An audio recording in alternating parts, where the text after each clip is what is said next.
Bonjour, bienvenue dans Géopolitis.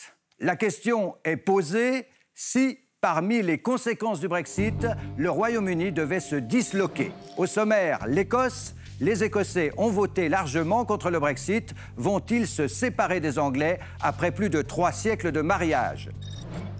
Sont-ils libres, ces Écossais, de se choisir un avenir européen? La reine, le gouvernement britannique peuvent-ils s'opposer à l'indépendance? Le Brexit relance aussi la question irlandaise. Qu'y a-t-il de changé sur l'île verte qui permettent d'imaginer 2 Irlandes réunies? La Catalogne aussi rêvait d'indépendance. Nous ferons le point 2 ans après les gigantesques manifestations de Barcelone.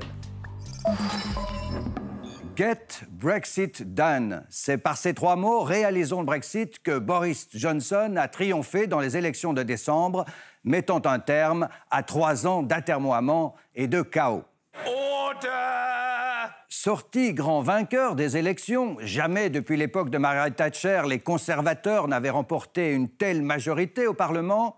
Boris Johnson a donc obtenu les coups des franges pour mettre en œuvre le Brexit, effectif formellement depuis le 31 janvier à 23h, heure de Londres.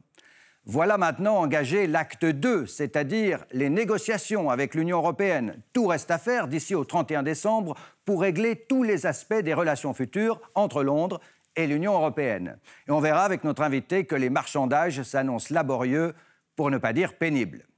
Plus grave encore pour le Royaume-Uni, la perspective d'un acte 3, une tragédie au pays de la reine, qui verrait ses sujets écossais choisir leur indépendance. Dans les Highlands, la coupe est pleine. Les Écossais montent au front.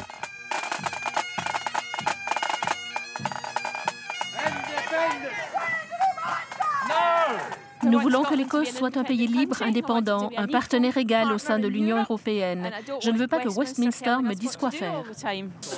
L'Écosse a voté pour rester dans l'Union européenne et l'Angleterre pour la quitter. Alors ils nous entraînent avec eux malgré nous. 62% des Écossais ont voté contre le Brexit. Aujourd'hui, ils sont galvanisés par la victoire écrasante du parti indépendantiste aux dernières élections. 80% des sièges écossais au Parlement de Westminster sont occupés par le parti indépendantiste. C'est un message clair pour Boris Johnson. Vous ne pouvez pas nous arrêter. Nous attendons depuis trop longtemps. Nous aurons l'indépendance. Pacifiquement, espérons-le, avec un vote. Sinon, nous ferons le nécessaire. Jusqu'où irez-vous? Nous sommes prêts à tout. Mais tous ne veulent pas mettre fin à une union qui dure depuis plus de 300 ans. Il y a une majorité silencieuse qui pense comme nous. En 2014, 55% des Écossais avaient voté contre l'indépendance. Aujourd'hui, la première ministre écossaise Nicola Sturgeon veut un second référendum, mais l'opinion reste divisée. J'ai peur que ce soit une forme de nationalisme dans le sillage du Brexit. Je pense que nous n'avons ni la structure ni la capacité financière. C'est mieux de rester ensemble. Nous avons vu la douleur causée par le Brexit. La dernière chose qu'il nous faut, c'est une frontière physique avec l'Angleterre, qui serait une conséquence inévitable si l'Écosse quittait le Royaume-Uni. 2/3 des exportations écossaises sont destinées au Royaume-Uni, mais la menace d'une frontière ne décourage pas les indépendantistes. Bonjour, Pauline Schnapper. Bonjour. Merci de nous rejoindre dans Géopolitis. Vous êtes professeur de civilisation britannique à Sorbonne Nouvelle, à Paris. Vous avez écrit avec Emmanuel Avril « Où va le Royaume-Uni, le Brexit et après ?» Après, est-ce que ça pourrait être l'indépendance de l'Écosse? Eh bien, ce n'est pas impossible, loin de là. C'est une hypothèse qui paraissait exclue après le premier référendum qui a eu lieu en 2014 et qui avait abouti à un refus du référendum, de l'indépendance, pardon.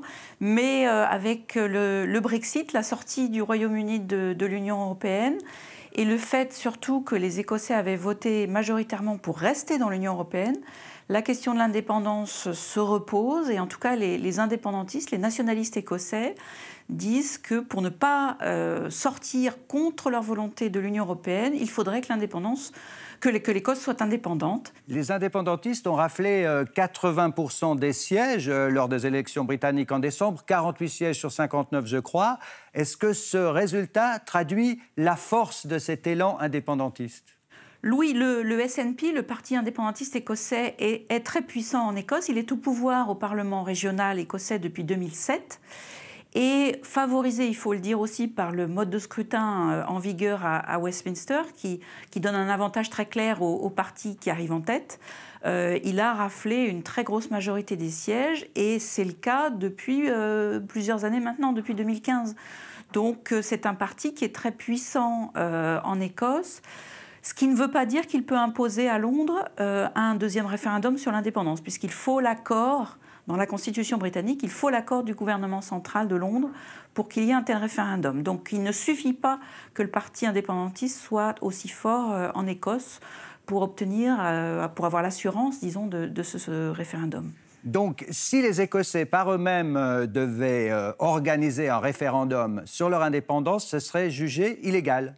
Absolument. Et il faut bien souligner que ce n'est pas dans l'intention de Nicola Sturgeon, la première ministre écossaise, qui ne joue pas du tout, qui ne suit pas du tout la même stratégie que, par exemple, les indépendantistes catalans, qui ont voulu organiser un référendum contre l'avis de Madrid, et donc se sont postés dans l'illégalité, si vous voulez. Les indépendantistes écossais ne veulent pas suivre cette piste-là, ils veulent rester dans la légalité, et donc on a plutôt affaire à un rapport de force entre Londres et Édimbourg pour faire plier Londres, pour que le gouvernement de Boris Johnson, à terme, accepte l'organisation d'un tel scrutin. Et pour obtenir cela, il y a deux choses dont dispose le parti indépendantiste écossais. Un, c'est les sondages, évidemment. Si en Écosse, il y a une très forte demande de l'opinion publique en faveur d'un second référendum. Et d'autre part, il y a leurs résultats électoraux. Ceux qu'on vient de voir, donc aux élections de décembre 2019, mais aussi les élections qui auront lieu l'an prochain au Parlement écossais, cette fois, les élections régionales. Qu'est-ce que dit maintenant Boris Johnson à tous ces électeurs écossais qui semblent favorables à l'indépendance ? Pour l'instant, il dit que la question a été réglée lors du référendum de 2014, qui après tout n'était qu'il y a 6 ans, et qu'il n'est pas question d'organiser un second référendum. C'est une posture qui lui est pour l'instant possible et même assez facile de tenir, puisqu'il a, j'allais dire, la légalité constitutionnelle pour lui. Mais encore une fois, si la pression politique s'accentue, et notamment l'année prochaine, donc lors de ces élections au Parlement écossais, sa position pourrait devenir fragile parce qu'il n'est pas non plus dans son intérêt de donner l'impression qu'il refuse au peuple écossais, ou à la nation écossaise plutôt, une indépendance qu'elle réclamerait. Pour l'instant, il faut aussi ajouter que les sondages ont évolué sur cette question en Écosse, mais il n'y a pas encore de majorité très claire ou très, très grande qui apparaît dans ces sondages. Donc c'est plus facile pour l'instant pour Johnson de refuser d'accorder un deuxième référendum. On peut penser aussi que l'avenir de l'Écosse et l'opinion des Écossais va dépendre beaucoup de la tournure des négociations entre Londres et Bruxelles sur les conditions du divorce, sur les relations après le Brexit.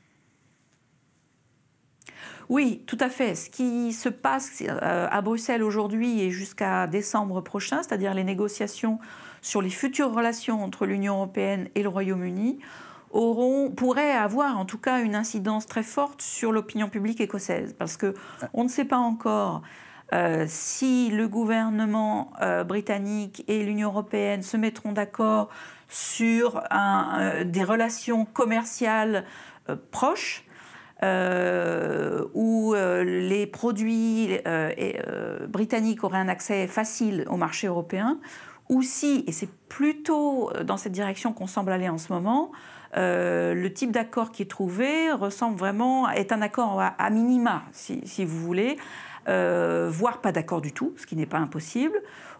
Et dans ce cas-là, on aurait de nouveau des contrôles aux frontières et de grandes difficultés pour les échanges commerciaux entre le Royaume-Uni et l'Europe. Et il faut bien voir que des Écossais qui étaient déjà opposés à l'idée de sortir de l'Union européenne pourraient être encore plus mécontents s'il n'y a même pas d'accord commercial, par exemple, ou d'accord de sécurité avec l'Union européenne.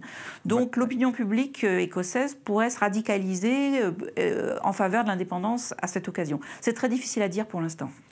Et puis, cette question du Brexit repose aussi la question irlandaise, la question de la frontière entre les deux Irlandes. On va décrypter tout cela ensemble dans quelques instants, juste après cette séquence en cartes et en images préparée par Laurent Bourcalter.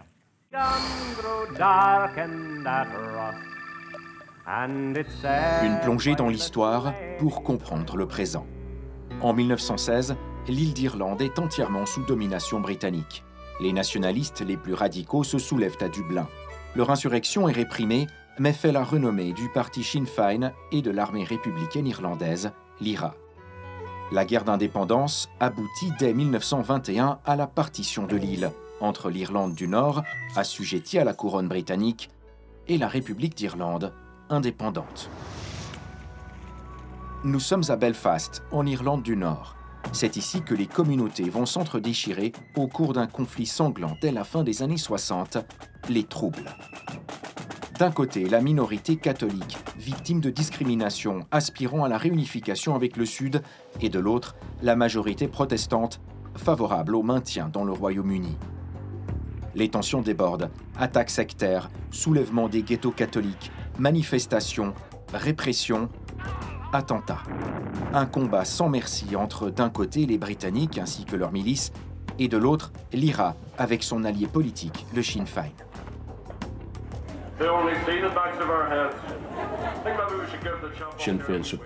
Le soutien du Sinn Féin à la lutte armée de l'IRA est le même que celui apporté partout ailleurs dans le monde contre une armée d'occupation. La spirale de la violence fait plus de 3000 morts. En 1998, l'accord du Vendredi Saint met fin au conflit. La paix tient, grâce notamment à la disparition des checkpoints à la frontière.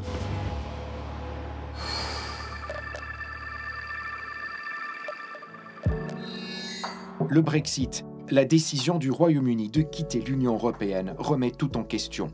Le risque de voir réapparaître une frontière physique ici est bien réel et personne n'en veut. Le Brexit est un assaut contre notre liberté de mouvement, de faire du commerce, de travailler et d'avoir des échanges sociaux le long de cette frontière.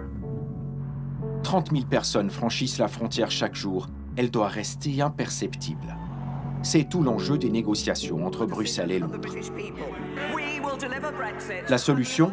La première ministre Theresa May s'y est cassé les dents. Mais Boris Johnson, lui, propose d'aligner l'Irlande du Nord sur les règles du marché unique. Et, pour les biens venant du reste du Royaume-Uni, d'instaurer des contrôles douaniers au point d'entrée en Irlande du Nord, établissant, de fait, une frontière dans la mer. Ceci évite le retour de la frontière terrestre. J'encourage tout le monde à tourner la page et guérir nos divisions.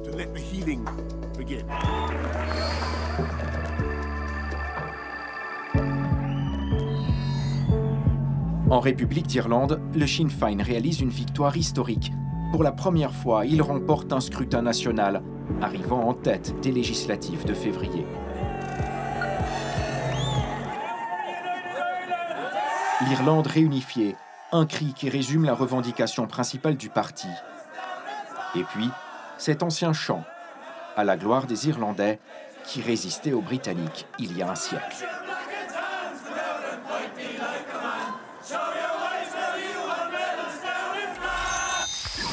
Là aussi, en Irlande, le Brexit a totalement rebattu les cartes, non ? Ah oui, absolument. Le Brexit enfin plus exactement le référendum d'abord, puis la sortie effective du Royaume-Uni de l'Union européenne, a provoqué une très grosse crise en Irlande en général, et notamment en Irlande du Nord, à cause de cette question de la frontière entre le Nord et le Sud, donc frontière entre le Nord qui fait partie du Royaume-Uni et le Sud qui est indépendant et dans l'Union européenne, puisqu'elle devient, avec le Brexit, la frontière de l'Union européenne. Et donc une frontière qui doit être gardée et qui doit imposer des contrôles sur les marchandises, les biens et les personnes qui entrent ou qui sortent. Or, cette frontière avait de fait disparu depuis 20 ans. C'est une frontière invisible, en quelque sorte, hein, entre l'Irlande du Nord et la République d'Irlande. Ouais. Exactement. Depuis 20 ans, cette frontière avait disparu et avec le Brexit, elle devait en théorie réapparaître. Et donc, toute la question, comme vous le savez, depuis 2 ans et demi maintenant, avait été comment le Royaume-Uni peut-il sortir de l'Union européenne sans pour autant que l'on réintroduise une frontière physique dont personne ne voulait entre le nord et le sud de l'Irlande. Donc la solution qui a été trouvée en octobre-novembre dernier par le gouvernement de Boris Johnson, c'est d'introduire des contrôles à la frontière dans la mer d'Irlande. Donc pas une frontière physique, mais une frontière maritime. Mais le problème que pose cette frontière maritime, c'est que ça introduit une frontière donc entre l'Irlande du Nord, qui fait partie du Royaume-Uni, et le reste du Royaume-Uni. Et ça, c'est quelque chose qui est très difficile à accepter pour notamment les unionistes d'Irlande du Nord, la communauté protestante, disons, celle qui est le plus attachée au maintien dans le Royaume-Uni. Donc, qu'est-ce que ça va donner une fois vraiment appliqué cet accord? Et d'abord, est-ce que cet accord va être appliqué? Et s'il l'est, est-ce que des tensions ne vont pas renaître entre les 2 communautés d'Irlande du Nord qui étaient en paix depuis 20 ans?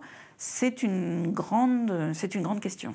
Est-ce qu'on peut dire aujourd'hui que les cicatrices de cette guerre entre les loyalistes et l'IRA, les républicains, qui a duré près de 30 ans, ce qui a fait 3000 morts, est-ce qu'on peut dire que ces cicatrices aujourd'hui existent encore, ou dans quelle mesure existent-elles encore? Elles existent encore. Le pays est pacifié. Enfin, il y a vraiment, bien sûr, par rapport à ce que ça a pu être avant 1998, les choses sont bien meilleures, mais les tensions n'ont pas disparu. Les tensions entre les 2 communautés, la gouvernance de l'Irlande du Nord est très compliquée. Le Parlement nord-irlandais a dû être à plusieurs reprises suspendu parce que les 2 communautés n'arrivaient pas à s'entendre pour gouverner ensemble. Là, on a de nouveau un gouvernement nord-irlandais depuis 2 mois, donc ça, c'est plutôt une bonne nouvelle. Mais les tensions ne sont jamais très loin et les risques de retour à la violence, non pas généralisés, mais par des petits groupes radicaux d'un côté ou de l'autre, ne peuvent pas être écartés. Et c'est pour ça qu'il y a une inquiétude en Irlande du Nord et sur l'île d'Irlande en général. En République d'Irlande, il y a eu le mois dernier des élections. Comment faut-il interpréter cette percée historique du Sinn Féin? Le Sinn Féin, c'est le parti historiquement favorable à l'union de l'Irlande, qui a été le bras politique de l'armée républicaine irlandaise. Comment interprétez-vous cette poussée des républicains irlandais? D'après les commentateurs en Irlande, il y a 2 raisons. Il y a une raison qui a peu à voir finalement avec le Brexit et avec cette situation politique dont on vient de parler, qui est plus liée à la situation économique et sociale de l'Irlande, qui à la fois va beaucoup mieux qu'il y a quelques années sur le plan économique, mais les inégalités se sont creusées. Voilà. Ouais. Exactement. Il y a de gros problèmes de logement en particulier, d'inflation de l'immobilier, etc. Et Sinn Féin s'est présenté comme un parti, disons, de gauche, voire d'extrême gauche, qui a fait campagne là-dessus, et donc ça explique au moins en partie son bon résultat. Mais évidemment, on ne peut manquer de s'interroger aussi sur la dimension politique de ce résultat, qui semblerait quand même indiquer qu'il y a un courant dans la République d'Irlande, dans le sud, qui est plus favorable qu'avant à une réunification avec le Nord. Donc ça, c'est quand même un développement tout à fait intéressant et qu'il faudra suivre. Ce sera ma dernière question, rapidement. Quelle forme pourrait prendre cette réunification de l'Irlande? Alors, c'est prévu dans les accords du Vendredi Saint dont on a parlé. Il faudrait qu'il y ait un référendum et dans le Nord et dans le Sud. Et puis, bien sûr, c'est quelque chose qui devrait se faire avec le gouvernement de Londres et le gouvernement de Dublin. Donc ça n'est pas quelque chose qui pourrait être imposé par qui que ce soit, c'est quelque chose qui devrait se faire dans un consensus autant que possible entre les 3 grands partenaires que sont le Royaume-Uni, la République d'Irlande et puis l'Irlande du Nord avec toutes ses communautés et toutes ces contradictions aussi. Donc ça ne serait pas un processus simple. Merci, Madame, de ces éclaircissements. Et on vient de constater avec vous que la saga du Brexit, à la fois à l'intérieur des Royaumes-Unis et entre le Royaume-Uni et les Européens, n'est pas prête de se terminer. Merci beaucoup. La question irlandaise, on l'a vu, est chargée du poids de l'histoire. Le 10 avril 1998, à Belfast, l'accord du Vendredi saint mettait fin à 30 années de conflit entre nationalistes et loyalistes qui fit plus de 3000 morts. Un point essentiel de cet accord traitait de la libération anticipée des prisonniers de l'armée républicaine irlandaise et des milices protestantes, dont certains avaient du sang sur les mains. Le correspondant de la RTS, Étienne Duval, était allé les rencontrer à la sortie de prison. C'est notre rubrique ce jour-là.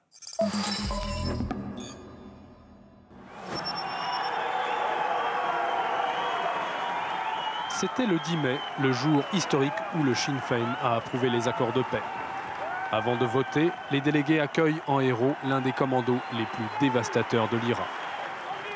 Celui qui, dans les années 70, avait fait 7 morts et 70 blessés en plastiquant 2 pubs anglais.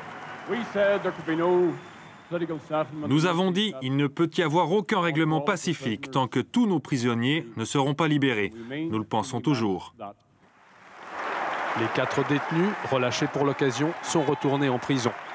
Et cet homme, Martin Meehan, a repris la campagne pour leur libération.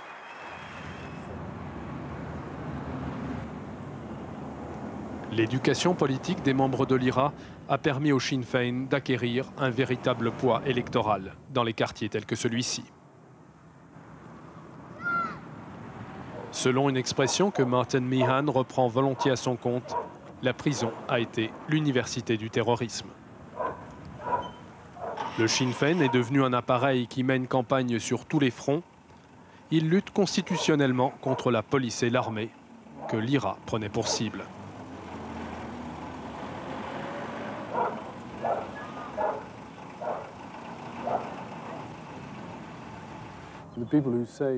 À votre avis, les gens qui disent que l'union avec la Grande-Bretagne sort renforcer des accords de paix se trompent? C'est le moins qu'on puisse dire. Nous, les Républicains, nous allons intensifier la lutte pour nos objectifs, développer nos méthodes. Nous sommes assez sûrs de notre capacité à obtenir ce que nous voulons, la réunification de l'Irlande. L'accord du Vendredi saint n'a pas réglé, et de loin, le problème de l'avenir de l'île, mais il a au moins engagé les combattants des 2 camps dans le processus de paix. Des combattants qui, sans lui, seraient de toute façon relâchés tôt ou tard et libres de reprendre les armes. Voilà donc pour la question de l'Irlande et du Royaume-Uni. Mais l'Espagne aussi a été secouée par les vents nationalistes. Il y a 2 ans et demi, la Catalogne proclamait son indépendance après un référendum contesté et interdit par la justice espagnole. On fait le point sur ce bras de fer qui a tenu en haleine l'Europe tout entière. C'est notre rubrique. Mais encore, Elsa Anguinolfi avec au montage Dominique Steiner.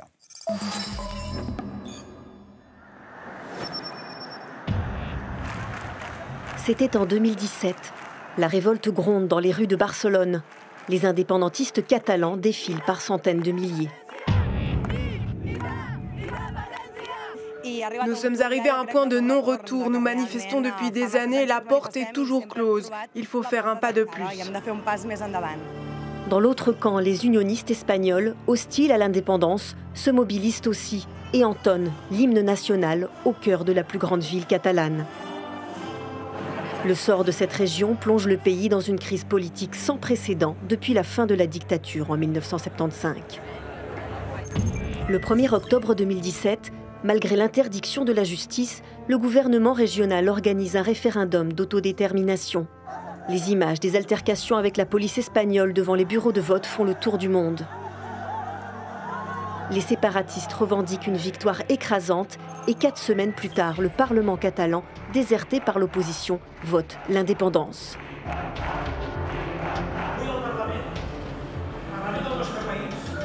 Aujourd'hui, le Parlement de notre pays, un Parlement légitime, un Parlement qui est issu des élections, a franchi une étape largement attendue et s'est battu pour la franchir.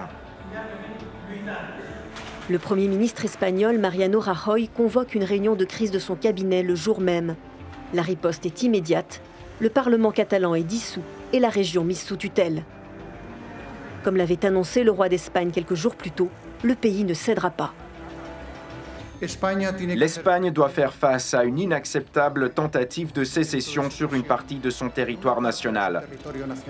et elle trouvera une solution à cette situation par le biais de ses institutions démocratiques légitimes, dans le respect de notre Constitution. C'est un enjeu de souveraineté, mais aussi d'intérêt national. La Catalogne représente 6% du territoire espagnol, mais surtout 19% de son PIB. Plusieurs leaders indépendantistes fuient à l'étranger. D'autres seront jugés, puis condamnés par la Cour suprême à de lourdes peines, 9 à 13 ans de prison, provoquant de nouvelles manifestations l'automne dernier.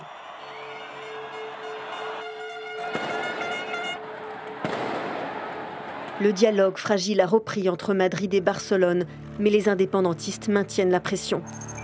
Fin février, Carles Puigdemont, l'ancien président de la région en exil, rassemblait plus de 100 000 de ses partisans à Perpignan, à quelques kilomètres de la frontière espagnole.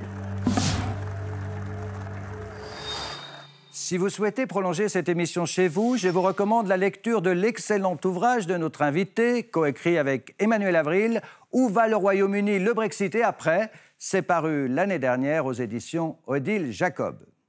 Intéressant aussi le numéro du Courrier international paru le 12 décembre. Le thé, le jardinage et les pommes de terre rôties demeurent des valeurs sûres pour les Anglais, mais il leur faudra bien se confronter à nouveau aux questions écossaises et irlandaises. On verra comment les Anglais vont s'en sortir à l'avenir. Merci à tous ceux en rédaction, à la régie, au montage qui ont permis la réalisation de cette émission. Merci à vous qui nous suivez sur les réseaux sociaux, en podcast et sur les écrans de la RTS et de notre partenaire TV5 Monde. Une belle semaine à vous tous et toutes. À bientôt.